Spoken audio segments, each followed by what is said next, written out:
G'day groovers, rockers, and in between. This is Vinyl Vibes. I'm your host, Jack Hodgins. Today, we are talking with the Carnation kid, 70s pop star, Mark Holden. Mark grew up listening to the likes of Bob Dylan and Joni Mitchell, and so he began to write many folk-inspired songs during his teenage years. In 1975, he would be signed to EMI and release his first solo album, Dawn in Darkness. The album was a commercial flop, but Mark would find success in 1976 with his version of the Eric Carmen song, Never Gonna Fall in Love Again. He would go on to have other top 20 hits such as I Wanna Make You My Lady, Last Romance, and Reach Out for the One Who Loves You. Mark has remained in music here and there throughout the years, and today is working on the production side of things. G'day Mark, and welcome to Vinyl Vibes. Hey Jack. Look, I wanted to start in the beginning. You were born in 1954 in Adelaide. What can you tell me about growing up in Adelaide? I came from a war service house in Somerton Park in Adelaide, and Mum and Dad, Mum was a teacher and Dad worked for the South Australian Housing Trust. And so it was a pretty ordinary upbringing in a lot of ways, my upbringing with Mum and Dad. And yeah, I mean, I it was a simple, the old days of just, we were sort of just running the streets and just come home when we pleased. There was no concern, even though the Beaumont children lived just around the corner from me. I don't know whether you know who the Beaumont children were, but they were 3 children who disappeared and never were found. Yeah. And they were basically a year or so older than me and went to the same primary school. And even after they disappeared, we were still, no one said, no one said anything about it. The school didn't say anything about it. My mum and dad didn't say, hey, watch out, don't go with straight. Nothing. We just were still just, feral on the streets. It sounds like it was a somewhat musical family. I mean, your mum was a pianist, your dad was always singing and climb every mountain around the house. I mean, is there some truth in that? Yeah. Mum was a piano player and could sight read, and Dad just was an incredibly good singer. And I loved the sound of his rich baritone in the shower in the morning and on a Sunday afternoon, if the barbecues and the red wine, and he'd belt out a song but he never sang publicly. He only sang, in the shower and in the back room, in the rumpus room as we used to call it, where the piano was.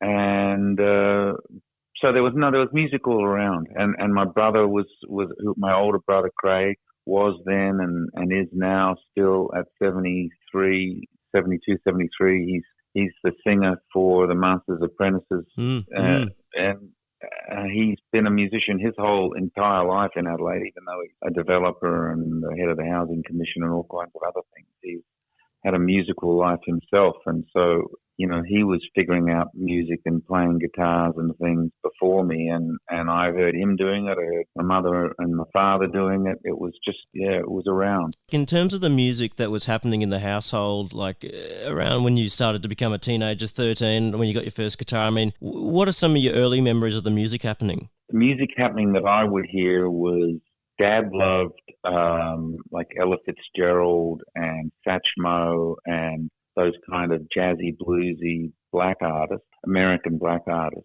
And my mother bought the soundtrack to The Sound of Music, and I remember they had a piece of furniture, a Chrysler record player. It was quite a big piece of furniture. Mm-hmm. I remember her putting on The Sound of Music and just being absolutely blown away by it.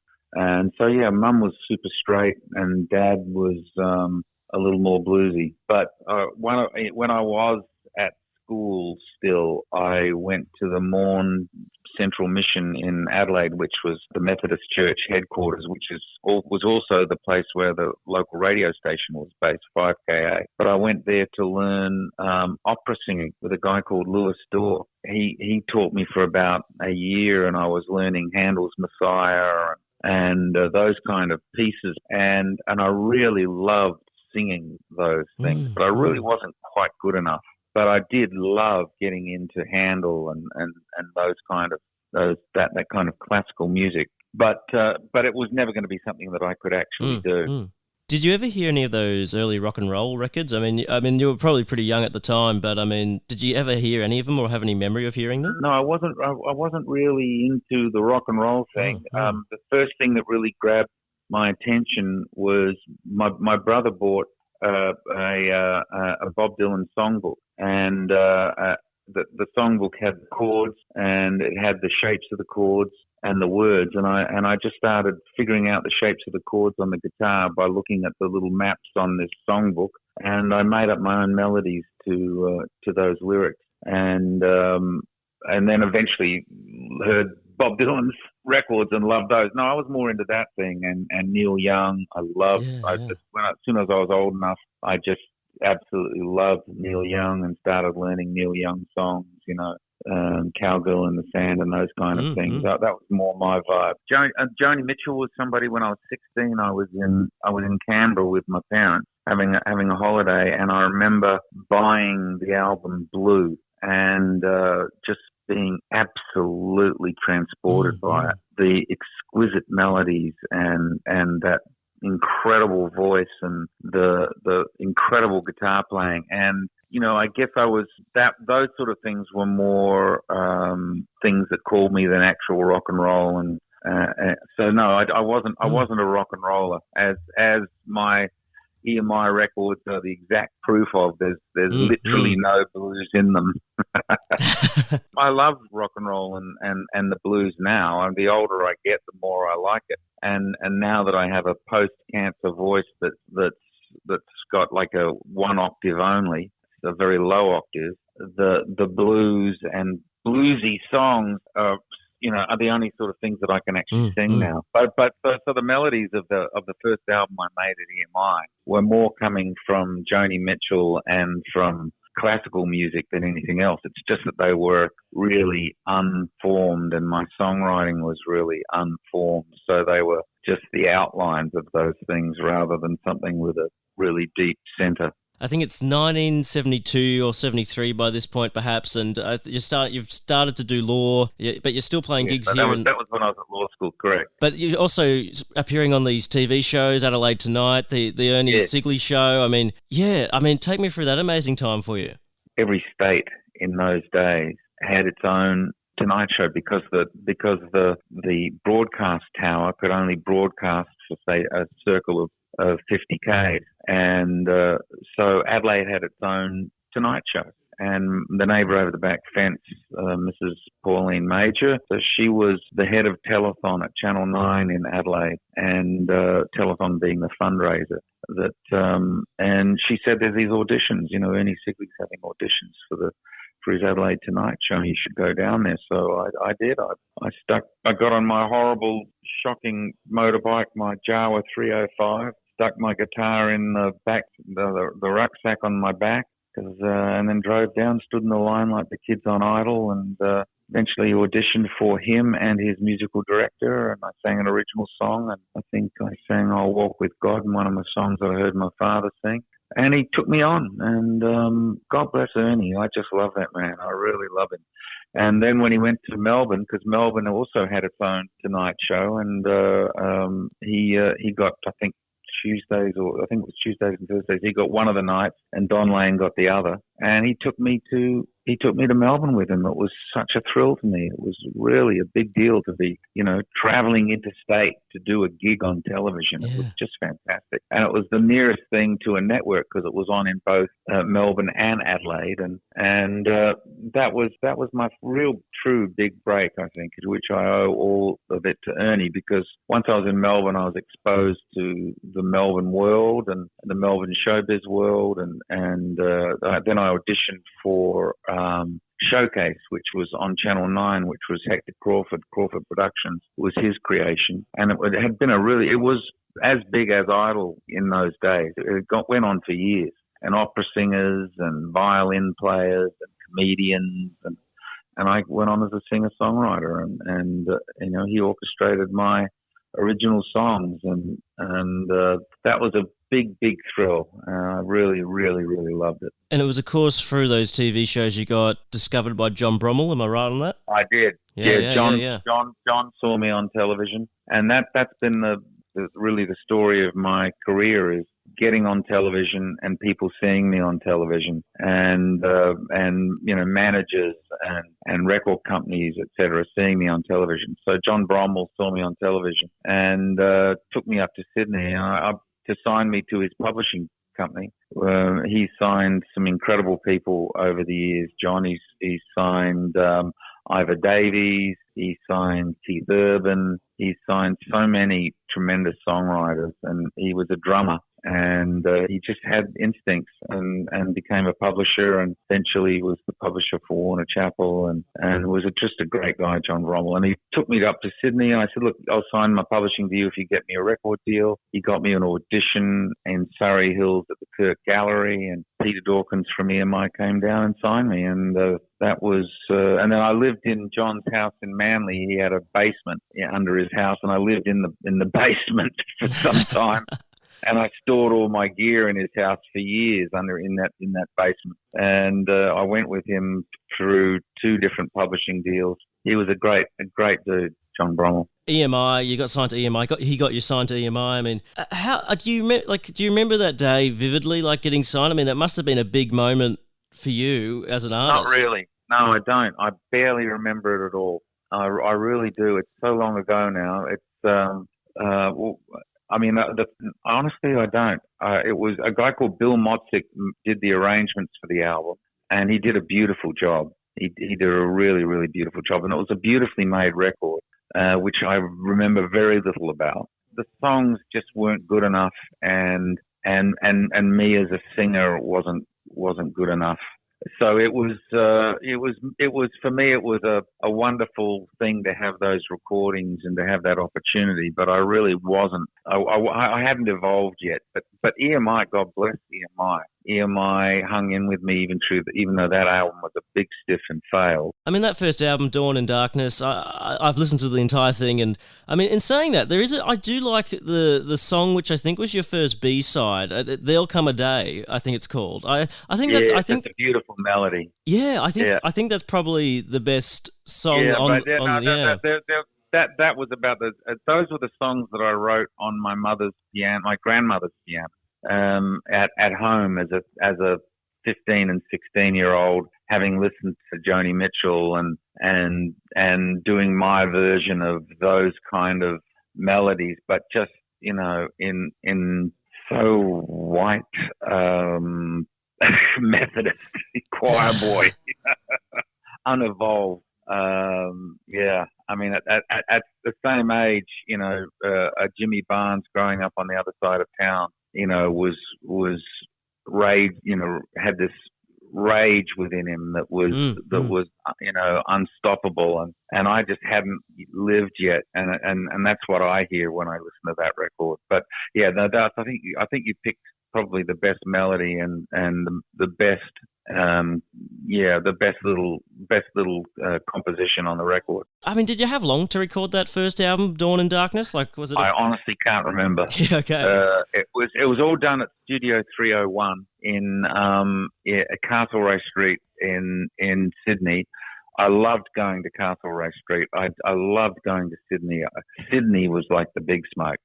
Sydney was this big town that I'd only been to once before in my life, and walking down Castlereagh Street, and when I worked for the ABC in Sydney, in Upper Forbes Street in the Cross, and going through to the studios in Upper Forbes Street in King's Cross, and going to EMI and Castlereagh Street. It just felt like this sort of international business, city of business, and I felt like I was on my path. I really, that's the part about that I enjoyed the most. The record making, because it was produced and arranged, I wasn't really making the record was being made. I read, and I wanted to get this right, I wanted to ask you about this, because you went on tour to promote that first album. Did you support Brian Cadd on that tour? Brian Cadd? Not Brian Cadd.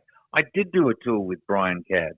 Yes, and Jeff Cox and Tony Naylor with Brian Cadd and his band. Yeah, Brian Cadd. Yeah, he had me support him. He was tremendous. Oh, look, I love Brian Cadd for that too. Yeah, that was one of the things that I did when that album was released. I opened for Brian Cadd, and he he was generous enough to let me use his band. Now that's something no one ever does. And I can't believe the generosity that in those days of him doing that, because no one ever lets you use their band, and no band in their right mind would do it. And there was one particular time which I remember, we were in Dubbo. That's this is one thing I do remember. I was in Dubbo and we were playing a song, and right in the middle of it, they stopped and went Dubbo, Dubbo, Dubbo, and I was so shocked. I turned around and looked at him, and I fell off the front of the stage. Could have broken my neck. In April '76, you get a call from Bee Gee drummer Colin Petersen saying you need to record a song called "Never Gonna Fall in Love Again." I mean, take me through that moment. Yeah. Well, again, I have absolutely no memory of it, but I know it happened. And but I was just bouncing around from gig to gig, job to job. Money just seemed to fall from the trees. All these gigs, you do a gig, like you could do a folk gig and get $60 and it would be cash, So I just found a way to make a living, which was awesome. But it was going from gig to gig, from place to place.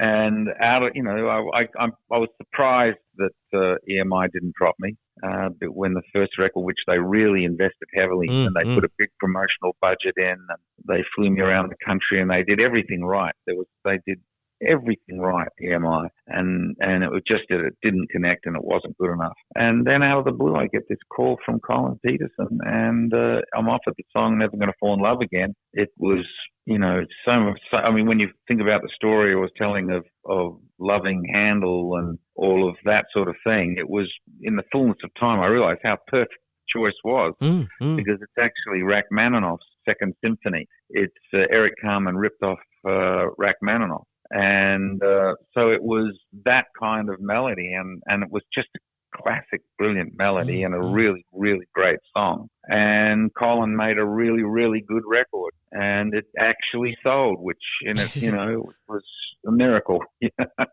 I think this is out of your book that you said that it was a watershed moment for you, that the opportunity to do covers versus originals like that, like even just the idea of doing covers was a massive thing for you. Yeah. Yeah, it was. But that being said, at that very first audition that I did with Ernie in Adelaide in 1972, I did an original song and I did a cover. I've always been a songwriter. It's just that it took me a long time to be a hit songwriter, and it took me a long time to be a really good songwriter. Most of the stuff that I wrote on my early albums were not fully formed songs.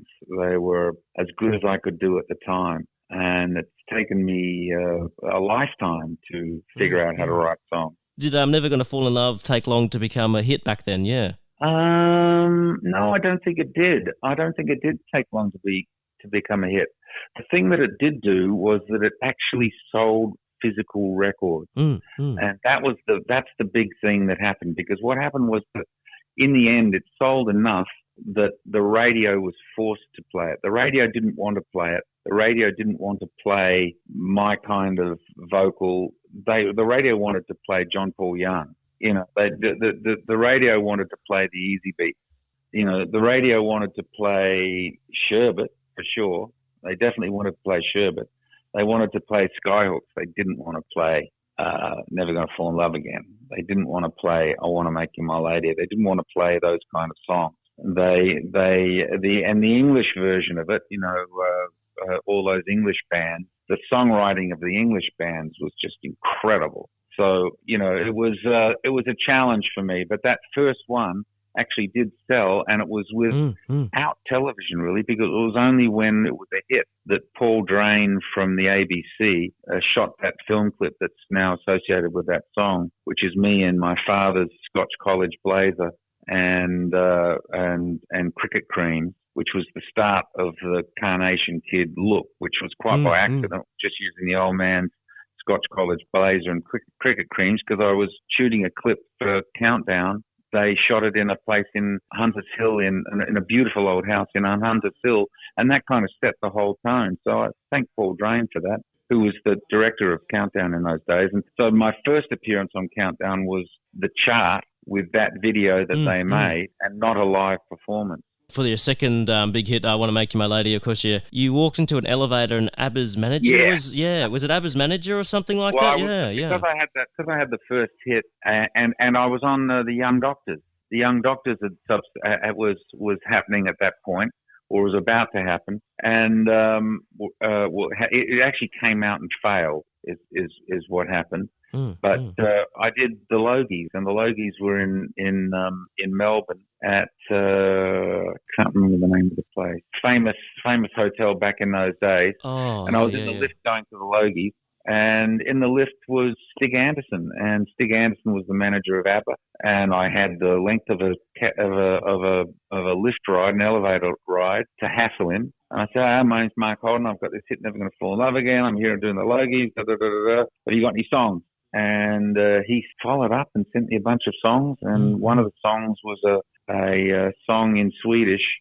And the translation was, I'm Gonna Make You an Angel. And I rewrote the title and didn't ask for any piece of it, which was a really dumb thing to do. But anyway, don't know whether he would have given me a piece. But I rewrote the English lyric, and I Want to Make You My Lady was born. And I was still doing Target at that point because I asked because Sherbet came on, and I asked their manager who produced them, and he told me Richard Lush, and I met with Richard, and Richard produced I Want to Make You My Lady, and I don't really know other than that why I didn't go back to Colin.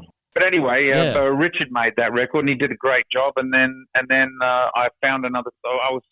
Glenn Wheatley sent me a song, Last Romance, that B. Birtles wrote, and that actually became my numerically biggest hit. Richard ended up just producing the rest of that album, and that album just sold. It sold 80,000 albums, and 80,000 albums in 1976, 77 by that time was enough to get me $30,000 of royalties, which I bought my grandparents' house in Prospect for, in North Adelaide, in Adelaide.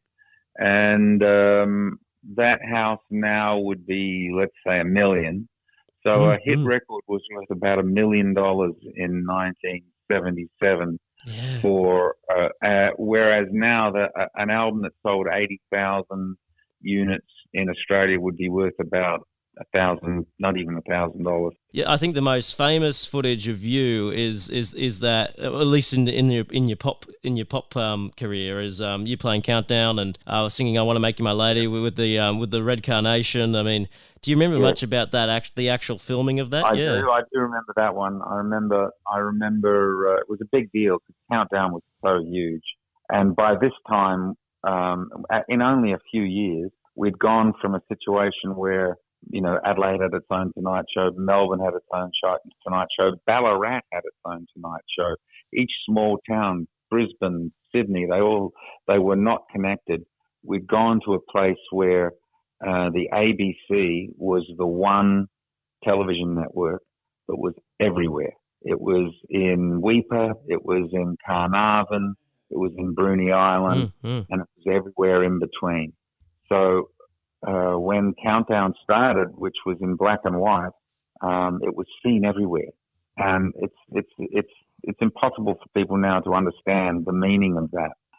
But not only that, it was live on a Sunday night, and then that show was repeated on the next Saturday evening. So you've seen twice in 8 days. And by the time after Never Gonna Fall in Love Again had been a hit, and then I Want to Make You My Lady coincided with the Young Doctors. It just was it was huge. And I came in the airport I was living in Sydney, came to Melbourne to Elstonwick, which was where I now live, but it's where the studios were for the ABC. And on the way there, I just thought, what am I going to do? First time on live television on Countdown. Flowers. What kind of flowers? It's colour TV. Red. What kind of flowers? Rose. No, we don't want to prick the young virgins. So I got the most OH&R friendly flower I could, which was a long-stemmed red carnation, and bought a couple of dozen, and during the camera rehearsal, I handed them out to the girls to kind of suck up to them. And then when the show went live to air, they started handing them back to me, and it just became a thing. It was so fabulous. I loved that whole ridiculous thing with the Carnations. It was such a phallic thing. It was ridiculous. It was really crazy. And it just happened to work with colour TV and just everything about it. It was just fantastic. And it just, the whole thing exploded. Countdown was thrilling again. You know, I remember I hosted it a bunch of times. And in fact, I hosted the one where Prince Charles was on. And that was the famous one where Molly asked Prince Charles, "How's your mum?" So it was a big deal. It was really thrilling. And then, you know, after the show, everyone would, you know, go down to the Elstonwick Hotel and you know, have 13 beers, and it was just a brilliant time. And there'd be, you know, 1,000 kids outside going wild, and it was brilliant. When you were recording that album, did you record that over a few sessions or like in one go? Like, how'd you go about it? Yeah. Honestly, I can't remember. It was Richard. Richard was, again, I was more involved in this at this point because I found the songs. Richard didn't find the songs. I found the songs, but Richard produced them. I just turned up to sing, really.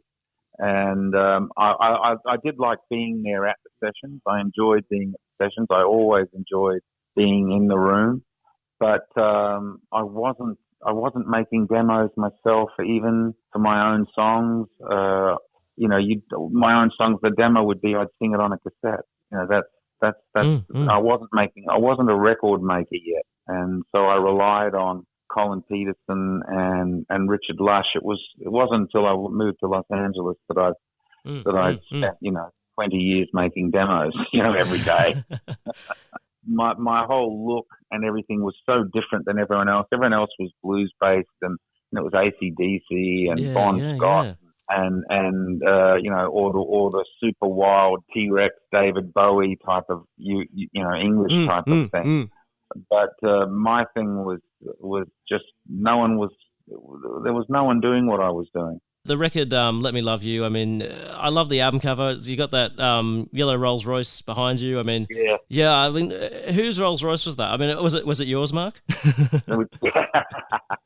I have no idea whose Rolls Royce what that was, but no, that was the EMI spending money and doing what they did very well, which was packaging. And no, EMI were really good. Well, I actually found your record the other day. Yeah, I mean, I'm having a look at the back cover here to Encounter, the one you did in 77, and because, you know, looking online before, I couldn't really find the back covers to your records, but because I actually found one in person and bought it at a record store, having a look at it. Yeah. So there would be a handful of them that exist anymore. I've got one. I'm looking at it right now. It's up on my shelf. I've got one. Yeah, and so, I mean, I'm having a look at the back cover here. You're like in a hotel or something, and this is the Encounter album? That was up in the Blue Mountains somewhere. We went up to whatever that town is up in the Blue Mountains that's famous, and shot in an old hotel there, because I was, by that time, fully into that kind of retro 19th century kind of look thing, which had kind of evolved at that point. But yeah, I mean, that album had one really, really good song on it. That was it. It was Reach Out for the One Who Loves You, which was another one that I found from somewhere. By that time, I figured that my time was going to be up, and I had a bunch of opportunities come up from people who'd seen me on television. You know, Elton John's manager saw me in Sydney and said that Rocket Records were interested in signing me, but that time I was being managed by Peter Rix, who was then and is still now Marsha Hines' manager, and I convinced Peter to come with me to England when Elton John's manager talked to me about wanting to sign me to Elton's label, Rocket Records, and I convinced Peter to come all the way to England with me, and I got there and picked up by a Rolls Royce, taken to Elton's house to meet the great man, went out to Wembley Stadium that same night to see him play with the Eagles at Wembley Stadium, came back to his place for the after party, having been up for 36 hours And when asked, what did you think? I said, I thought the band was pretty good, but I don't know about the piano player, thinking I was being very funny. And they never spoke to me again. Why did you move to LA in 1980, I think it was, yeah? A guy came called John David Kolodner, came to Australia with Foreigner, and he was the A&R guy from Atlantic, and he saw me on television and contacted me. And at that time, I think I'd already moved on. I'd moved on from Peter Ricks. I was terrible. I was signed to, and I was working with another manager at that time. And John David Kolodner said, there's Atlantic has a subset label called the Scotty Brothers, and they looking for somebody to sign, a pop singer, and would you be interested in that? So I went over and ultimately signed with them and managed to get myself released from EMI. And I think they had an override or something or other, and I signed to and moved to America and found myself in Laurel Canyon in the last few months of 1979. And little did I know that were the last seconds of the old hippie era and the beginning of Reagan's America. Mm-hmm. And then I witnessed that change, and I was signed to that label for 2 years. They got me my green card. I put out a couple of songs. They were, again, huge failures, didn't work at all, and they were original songs, my songs, and my songs didn't work again. And I found myself in 1982, out on my own in America, but with a green card, having lost that label and no longer having EMI, and deciding, was I going to hang in and stay in America or come home with my tail between the legs, having failed. And I decided to hang in.